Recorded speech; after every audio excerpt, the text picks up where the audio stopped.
Morning students, आपका chapter 10 चल रहा है। इसमें मैं आपको need of plants and animals and ecosystem explain कर चुकी हूँ।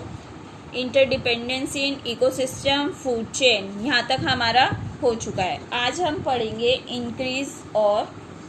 Increase in population. Okay, at present a great imbalance in the environment has been created by various human activities. As our population grows, we need more land to make houses and to produce more food to meet the requirement. In the present age of science and technology, industries are growing day by day. To set up more industries, we need more land. We get this land by cutting down forests. This is known as deforestation. Trees are also cut down to safety our needs for fuel and building materials. The industries and various vehicles emit smoke and harmful gases. A large amount of waste from houses and harmful materials from factories are depend on land and into water.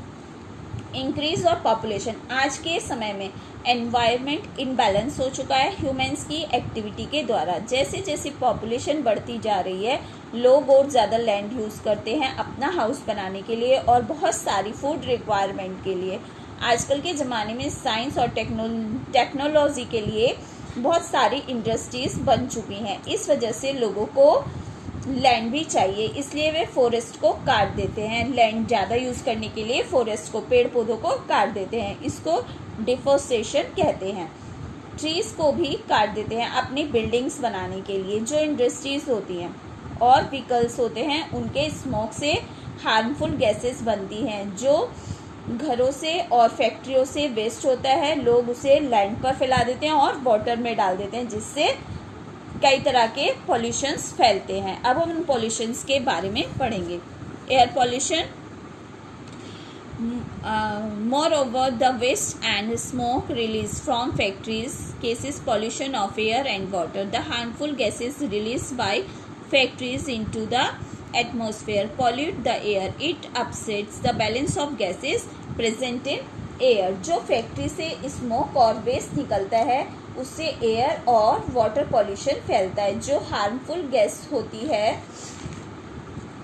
वो air को गंदा कर देती है और pollution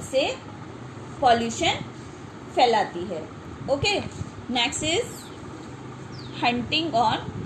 hunting of animals. Some people hunt birds and wild animals for their own pleasure. Due to this, several kinds of birds and wild animals have disappeared from the earth and many are on the edges of extinction. The number of some others has reduced and they have become endangered species. कुछ लोग birds को और wild animals को अपने use के लिए मार देते हैं। इस वजह से बहुत सारे बर्ड्स और एनिमल्स अर्थ से कम हो रहे हैं और बहुत सारे दूसरे एनिमल्स भी डेंजर में हैं। Okay,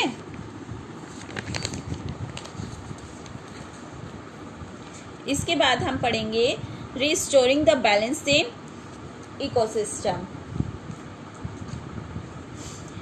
Wildlife is an important part of our environment. To maintain the balance in environment and protect the wildlife, our government has completely banned the hunting. So a number of wildlife and bird sanctuaries and national parks have been set up in our country. It helps the animals and birds to live and reproduce. Some important wildlife sanctuaries and national parks of our country are as below.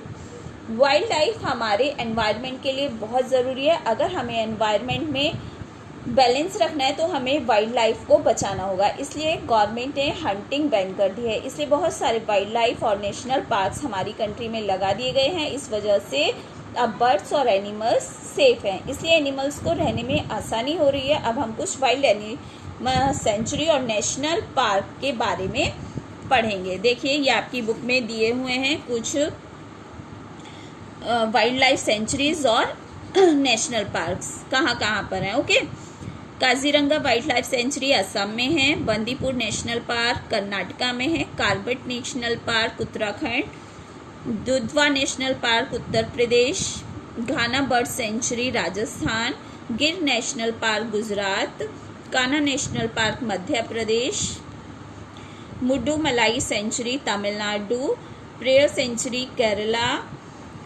Borivali national park Maharashtra, Sundarban tiger sanctuary West Bengal में। Okay, आपको ये सब याद करना है। Okay, planting more trees of afforestation is very important. Our government has made many efforts in this direction. Van Mahotsav is a good example. This event is useful, celebrated in rainy season. हमें plants ज़्यादा से ज़्यादा उगाने चाहिए, ये बहुत ज़रूरी है, इसलिए गवर्नमेंट ने बहुत सारे एफर्ट्स लगाए हैं। वन महोत्सव इसका एग्जाम्पल है। ये इवेंट रेनी सीजन में सेलिब्रेट किया जाता है। देखिए बच्चों, यहाँ आपका चैप्टर 10 कंप्लीट हो गया है। अब इसमें मैं जो वर्क भेजूंगी आपको सारा वर्क करना है। आप बुक एक्सरसाइज में करा चुकी हूँ, आपने फिल कर ली होंगी। जिसने नहीं किया है वो कर लीजिएगा। क्वेश्चन आंसर्स मैं आपको सेंड करूँगी, वो भी आप कर लेना। जिसने नहीं किए हैं वो कर लेना, जिसने कर लिए हैं वेरी गुड। और इसके साथ आज मैं आपको जो होमवर्क में भेजूंगी हाफ ईयरली एग्जाम्स की, हाफ ईयरली की एक्टिविटी भेजूंगी। हम आपको 2 एक्टिविटी कराते हैं ना, एक हाफ ईयरली में कराते हैं, एक एनुअल में कराते हैं। तो अब मैं आपको हाफ ईयरली की एक्टिविटी भेजूंगी, वो सभी बच्चे A4 साइज शीट पर बनाकर मुझे सेंड करेंगे। Okay, good day.